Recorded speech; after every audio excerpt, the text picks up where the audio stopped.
আন্দোলনের সময় দাপ্তরিক কাজে বাধা দেয়ায় জাতীয় রাজস্ব বোর্ডের আরও 4 কর্মকর্তাকে সাময়িক বরখাস্ত করা হয়েছে। অভ্যন্তরীণ সম্পদ বিভাগের এক আদেশে তাদের বরখাস্ত করা হয়। আইআরডি সচিব ও এনবিআর চেয়ারম্যান আব্দুর রহমান 4 কর্মকর্তার বরখাস্তের পৃথক আদেশে স্বাক্ষর করেন।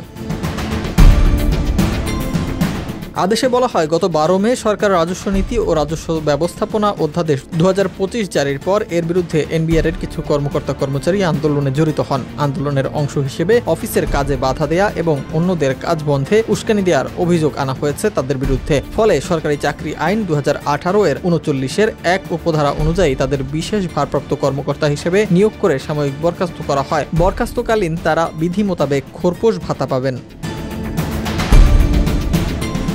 সাময়িক বরখাস্ত হওয়া কর্মকর্তারা হলেন সিলেটের কাস্টম, এক্সাইজ ও ভ্যাট কমিশনারের অতিরিক্ত কমিশনার সাধন কুমার কুণ্ডু, খুলনার মোংলার কাস্টমস হাউসের অতিরিক্ত কমিশনার আবুল আলা মোহাম্মদ আলিমুল ইহসান খান, চট্টগ্রাম কাস্টমস, এক্সাইজ ও ভ্যাট ট্রেনিং একাডেমির যুগ্ম কমিশনার সানোয়ারুল কবির ও খুলনা কাস্টমস, এক্সাইজ ও ভ্যাট কমিশনারের উপকমিশনার সাইদুল ইসলাম। সরকার রাজস্ব নীতি ও রাজস্ব ব্যবস্থাপনার অধ্যাদেশ জারির পরে আন্দোলনে নেমেছিলেন এনবিআর এর কর্মকর্তারা। আন্দোলনের পর ধাপে ধাপে এনবিআর এর বেশ কিছু কর্মকর্তাকে সাময়িক বরখাস্ত করা হয়।